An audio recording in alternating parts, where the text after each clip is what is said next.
தமிழ்நாடு 2026ஆம் ஆண்டுக்கான தேர்தலுக்கு தயாராகி வருகின்றது. பிரச்சாரங்கள் பீரங்கிகள் போல் வெடிக்கின்றன. திமுகவா அதிமுகவா அடுத்த ஆட்சியை அமைக்கப் போகிறது என்பதுதான் இங்கே பலத்த போட்டி.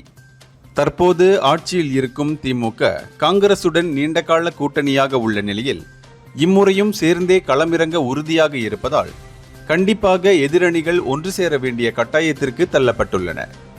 எனவே அதிமுக பாஜகவுடன் உள்ள தம் கூட்டணியை விரிவடைய செய்ய முயற்சி செய்கிறது.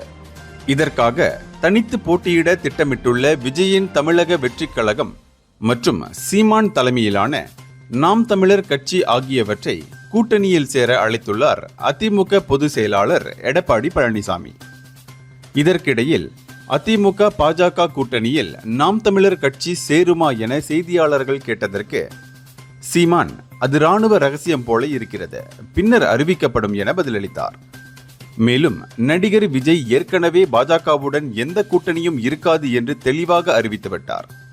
எனவே அவர் அந்த கூட்டணியில் இணைவது குறித்து கேள்விக்குறியாகவே உள்ளது.